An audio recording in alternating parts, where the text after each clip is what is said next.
Արա Դեղտրիկյանի կրտսեր գոլեգաներից Նիկոլայ Եղիազարյանը խոսել է լրագրողների հետ, արտահայտելով իր ցավը սիրված դերասանի կյանքից անժամանակ հեռանալու հետ կապված։ Հատկապես վերջին ժամանակաշրջանում շփումը շատ էր, շփում շատ կար, միայն դրականը կարող եմ ասել իր մասին, որպես ընկեր, որպես մարդ, որպես մասնագետ տալիս էր, սովորեցնում էր, շատ նվիրված էր։ Մեծ ցավ եմ ապրում, որ մեզանից հեռացավ նրա նման արժանապատիվ, արժանավայել հայ մարդ մեծատառով։ Սա շատ մեծ ցավ ու կորուստ է։ Վերջին շրջանից առավել տպավորված եմ մեր հայավարի քեֆերից, շատ ջիգերով շփում կար, շատ մեծ կարոտ մնաց, իրապես ջերմություն էր տալիս, վառ արևի պես մարդ էր, գույն պակասեց, վառ գույն, եւ թատրոնից, եւ հայ իրականությունից, նենց հավես էր, նենց լավ էր իր հետ, խորին ցավակցություններս բոլորիս։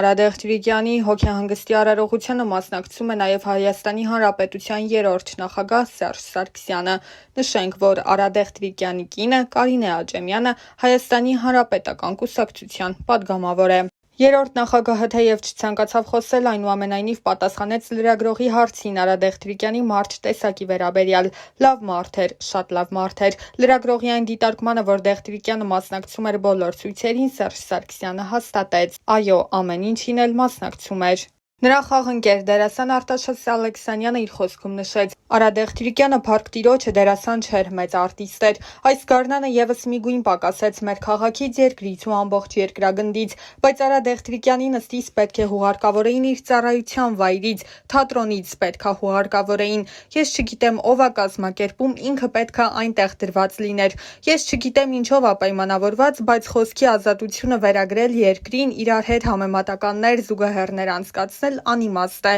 Շատ լավ բանաստեղծություններ, հեքիաթներ էր կարդում որպես ընթերցող։ Ենք, որ տարիներ առաջ իր տված հարցազրույցներում դերասանը նշել էր. կարծում եմ անունս վատ չի ազդել ճակատագրիս վրա, դրական է անդրադարձել իմ կյանքի վրա, ես գոհ եմ իմ անունից, հարմարված եմ դրա հետ, ընկերներս էլ են սիրում այն, չեմ սիրում թափթփվածություն են ձգտում եմ, որ շուրջս ամեն բան հավաք, տեղը տեղին լինի, օրինակ հյուրախաղերի ժամանակ էլ երբ տանից հեռու եմ լինում, կարգ ու կանոն եմ հաստատում շուրջս, երևի թզբեհներ եմ շատ օգտագործում, արդեն վաղուց ունեմ մեծ հավաքածու, որը իրենց նվերներով համալրել են նաև մի շարք հայտնի ճանաչված անձինք, օրինակ տանը հեռուստացույց դիտելիս միշտ ձեռքից թզբեհ է լինում, մի քիչ պապիկական սովորություն է, իմ սիրելի արտիստները շատ են, օրինակ միշտ հիացած եմ եղել Ավետ Ավետիսյանով, նա մեծագույն հոյակապ դերասան է, ինձ համար շատ սիրելի են Խորեն Աբրահամյանը, Մհեր Մկրտչյանը, արտասահմանցիներից Ալ Պաչինոն, Ջեք Նիկոլսոնը։ Ես միշտ սիրով շեշտել եմ, որ իմ ստեղծագործական կյանքում մեծ դերակատարություն է ունեցել առաջին ուսուցիչս երջանկահիշատակ բեմադրիչ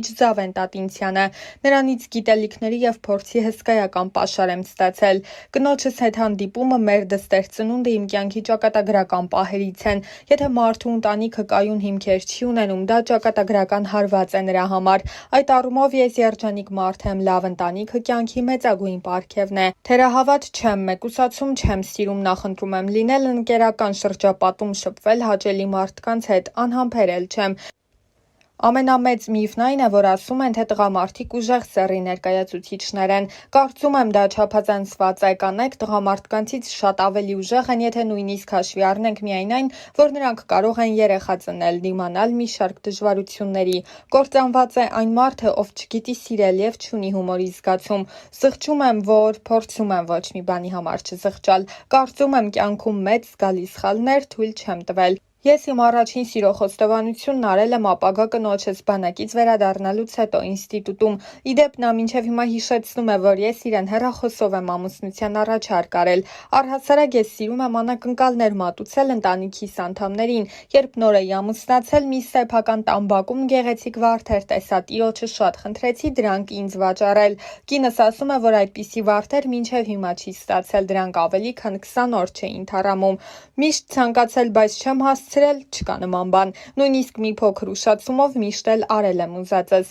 իմ սիրելի նկարիչներն են Մոդիլյանին, Վան Գոգը, Մարտիրոս Սարյանը, Մինաս Ավետիսյանը, եթե կյանքից հետո կյանք կա, ապա ես ռեալ եմ նայում նման հարցերին, ապրում եմ այս պահով, բայց եթե նման բան կա, ապա կցանկանայի, որ այդ կյանքն էլ հետաքրքիր լիներ։ Գաղտնիք չէ, որ Արադ Եղտրիկյանի կինը Կարինե Աճեմյանը քաղաքական գործիչ է, դեռ տարիներ առաջ խոսելով այդ թեմայի մասին դերասանն ընդգծել էր. «Իմ կինը քաղաքական մեծ ճանապարհ է անցել, այնպես չէ, որ մյուս նորաթուխ պատգամավորների նման է։ Ես կարծում եմ այդ աշխատանքը գնահատվել է և նա իր արժանի տեղն է զբաղեցրել Հանրապետական կուսակցության համամասնական ցուցակում։ Երբ դեռ մի քանի տարի առաջ կինս որոշեց անդամագրվել ՀՀԿ-ին, մեզ մոտ ոչ մի խնդիր չառաջացավ։ Ես ինքս անկուսակցական եմ, քանի որ կարծում եմ դերասանը պետք է ազատ լինի, բայց սատարելու եմ իմ կնոջը»։ Առաջին լրատվականի այն հարցին, թե դժվար չէ արդյոք դերասան լինելով հանդերձ լինել նաև պատգամավորի ամուսին, նա պատասխանել էր. «Պատգամավորի ամուսին լինելը դժվար չէ։ Իհարկե լինում են ինչ-ինչ հարցեր, որոնց շուրջ մենք տարբեր տեսակետներ ենք հայտնում, բայց երբեք վեճեր կամ խնդիրներ չեն առաջացել։ Մեր աղջիկը ևս այս հարցին նորմալ է վերաբերում։ Ես կցանկանայի, որ քաղաքականությամբ զբաղվող մարդիկ անցնեն քաղաքական ճանապարհ։ Եթե մարդկանց թվում է, որ ԱԺ-ում հայտնվելը միայն կոճակ սեղմելն է, շատ են սխալվում»։ Դեռ 2015 թվականին, երբ ցուցարարները փակել էին Բաղրամյան պողոտան, դերասանն ընդգծել էր. «Ձեր ասած շոու բիզնեսի ներկայացուցիչներն իմ համար այնքան էլ ներկայացուցիչներ չեն։ Ես երեկոյան տանից դուրս եմ գալիս, նայում եմ, տեսնում եմ, շփվում մարդկանց հետ։ Իհարկե լավ չէ, որ հոսանքը թանկանում է, հատկապես սոցիալապես անապահով խավի համար։ Նորմալ է, որ մարդիկ իրենց խոսքը բարձրացնում են, բայց դա պետք է լինի նորմալ, առանց օրենքի խախտման, միջադեպերի։ Չեմ կարծում դա է պատճառը, որ ոստիկանությունը ինչ-որ քայլերի չի գնում, ուղղակի նրանք էլ են ուզում մասնակից դառնալ։ Ինչքան որ հեռուստացույցով ես տեսա, մեր ոստիկանները բավական երկար ժամանակ համոզում էին, որ Բաղրամյան փողոցի այդ հատվածը բացեն և գնան իրենց ակցիան անեն Ազատության հրապարակում։ Նրանք չէին համաձայնվում։ Հետո նախագահականը հրավիրեց 4-5 հոգանոց պատվիրակություն, դա էլ չհամաձայնվեցին։ Հասկանում եք, այդ փողոցը երկար ժամանակ փակել, քաղաքը կտրել անցուդարձից սխալ է։ Հետո արդեն ոստիկանությունը դիմեց կտրուկ միջոցների։ Իհարկե ոչ մի բռնություն նորմալ չէ, ես նորմալ չեմ համարում։ Եթե մարդիկ են տուժում մարդկանց վրա, ուժ են գործադրում, ոնց կարելի է նորմալ համարել, չգիտեմ ինչ ասեմ։ Լավ կլիներ ընդհանուր եզրակացության գային այնպես լիներ, որ ջրցան մեքենաները գործի չդնեին։ Մեր ոստիկանությունը որոշեց այլևս ուժ չկիրառել, համբերությամբ են լցվել, տեսնեն ինչ է լինելու։ Դա նորմալ չէ, երևի սպասում են ինչ-որ ելքի։ Ես ուրիշ ոչ մի բան չեմ կարող ավելացնել։ Կարևորը, որ հավաքվածները խուժան մասսան չէ, կիրթ երիտասարդներ են, թափթփուկներ չեն, մարդիկ են, ովքեր իրենց բողոքի ձայնն են բարձրացրել։ Իմ առաջին հիշողությունների հերոսները ծնողներս են։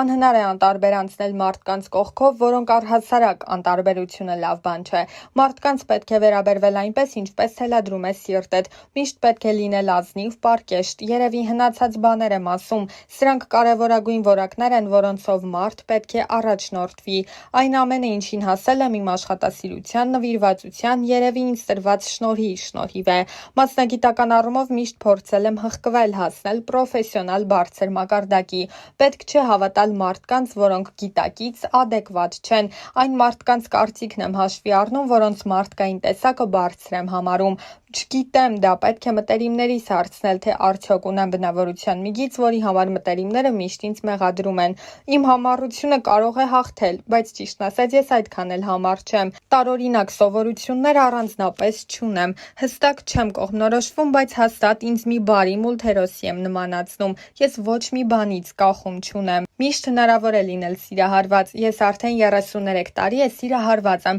ապրում եմ իմ սիրելի կնոջ հետ։ Սերը միշտ մնում է, պարզապես տարիների ընթացքում վերածվում է խորը մի աշխարհի, որտեղ այր ու կին նայում են միևնույն ուղղությամբ, իսկ թրթիռներն իհարկե մնում են, հասնում անբացատրելի մի ստադիայի։ Աշխարհի ամենալավ տեղը իմ տունն է։ Դա այնտեղն է, որտեղ ինձ զգում եմ հանգիստ, հասկացված և կարոտում եմ, ուր էլ որ լինեմ։ Իսկ ընդհանրապես աշխարհում շատ գեղեցիկ վայրեր կան, որտեղ կուզեի էլի ու էլի լինել։ Շատ եմ սիրում հատկապես ծովափնյա գեղեցիկ քաղաքներ։ Ինձ միշտ ոգեշնչել են այն մարդկանց պատմությունները, ովքեր խելացի են, խորաթափանց, որոնց կյանքը անցել է շատ հետաքրքիր։ Ինձ վախեցնում են տգետ մարդիկ, տգիտությունը մարդկային արատներից ամենասարսափելին է։ Կյանքն անտանելի կլիներ առանց սիրո, ընտանիքի։ Իմ կյանքի ամեն ժամանակահատված իր դժվարություններն ունի, համենայն դեպս այդ փուլերը կարծես թե հաղթահարել եմ և դրանցից դուրս եմ եկել պատվով։ Միշտ նախընտրում եմ շփվել հասկացող մարդկանց հետ, այն մարդկանց հետ, ովքեր աշխարհայացքով նման են ինձ։